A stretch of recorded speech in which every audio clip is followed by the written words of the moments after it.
Stalkers can sometimes leave horrible marks on people's lives that can't easily be forgotten. Whether it's male or female stalkers, either or can be very cruel. So today we present to you 7 chilling true stalker horror stories that will make your skin crawl. Number 7. Tatiana Tarasoff and Prosenjit Potter.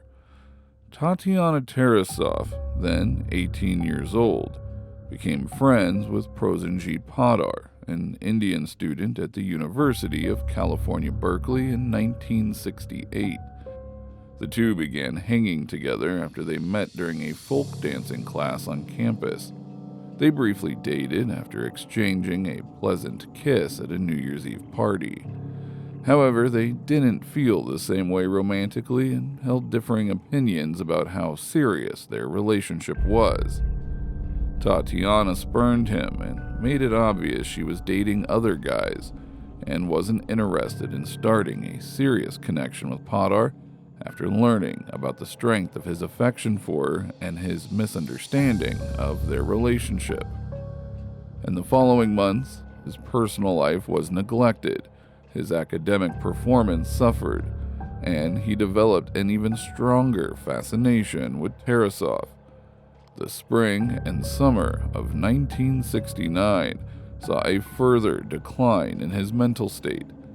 Occasionally during this time, Tarasoff and Potter ran into one another. To try to figure out why she didn't love him back, he would covertly record any discussions the two had. Since they first met, he had been recording every conversation he had with her in a journal.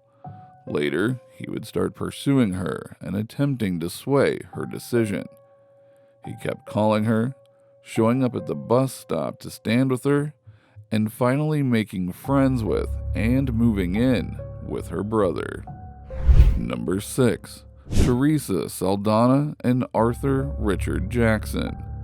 Teresa Saldana, a 27-year-old Brooklyn native and movie starlet of the 1970s and early 80s, enchanted and captured Scottish vagabond Arthur Richard Jackson, 47, to the point where he immigrated to the country in 1982 to be close to her.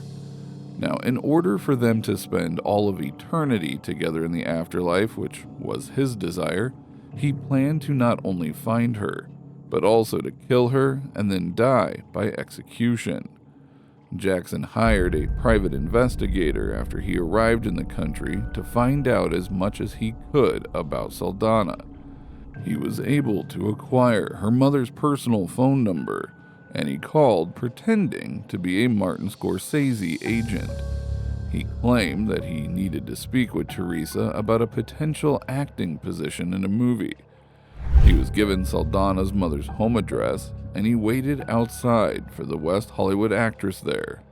He attacked her in broad daylight as she was leaving her house, and stabbed her 10 times in the torso with a hunting knife, just inches from her heart. It's claimed that he did it with such ferocity and strength that the knife that he was using bent. Jackson was then overpowered by a delivery man who had just emerged from an apartment block in front of several witnesses as he raced to the actress's aid and saved her life. Jackson received a 12-year sentence after being found guilty of attempted murder.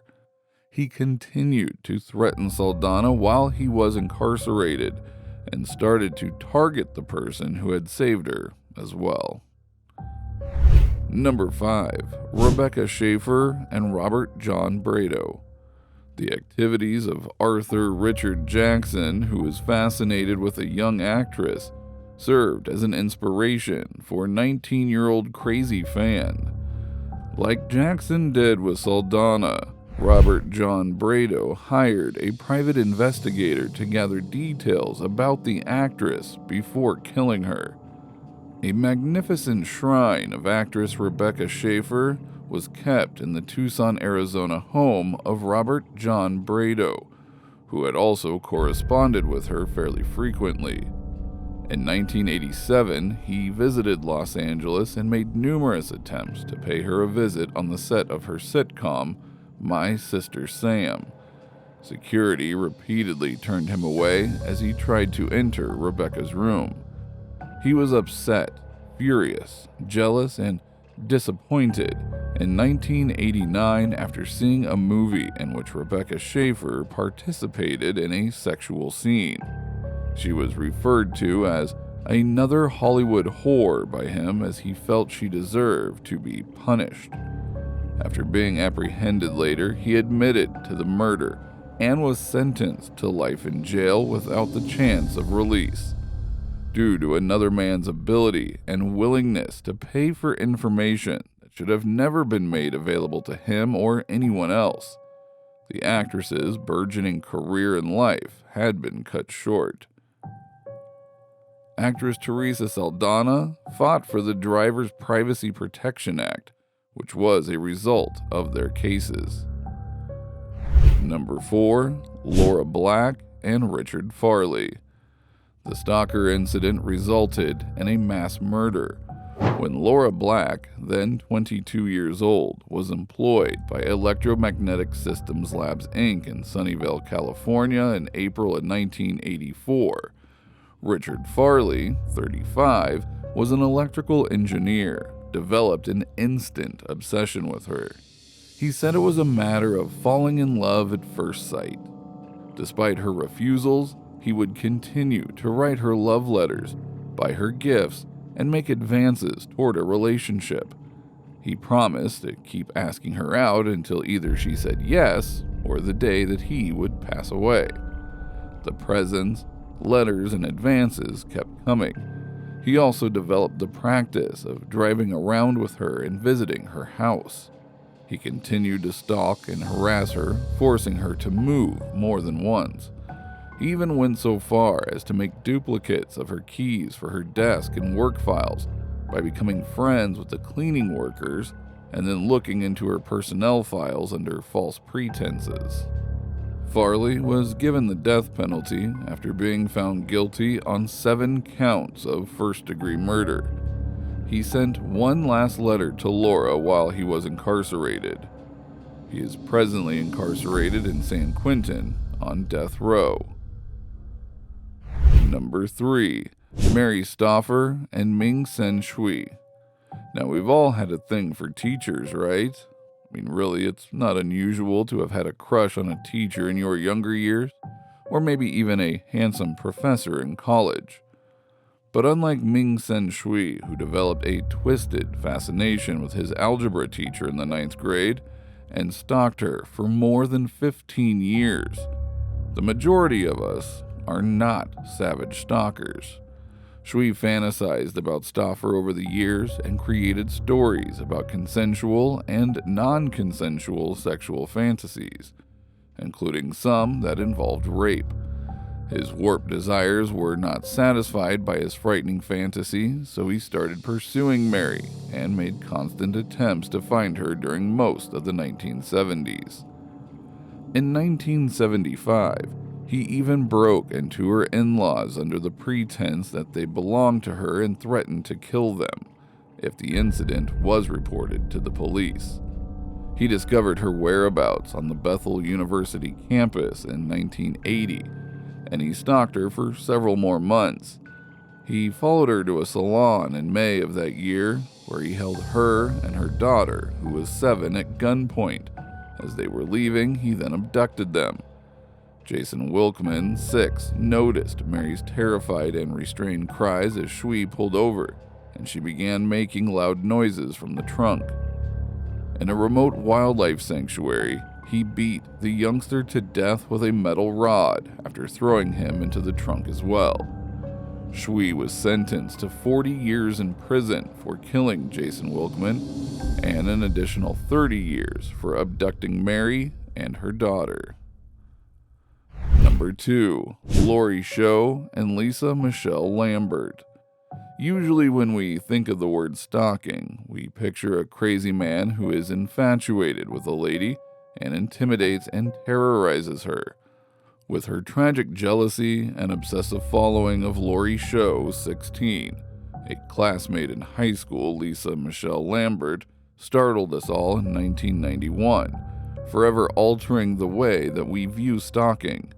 For a short while, Show and Lambert were friends, but Lambert eventually became irrationally envious of Show because she believed that she was after her on-again, off-again boyfriend, Lawrence Youngkin.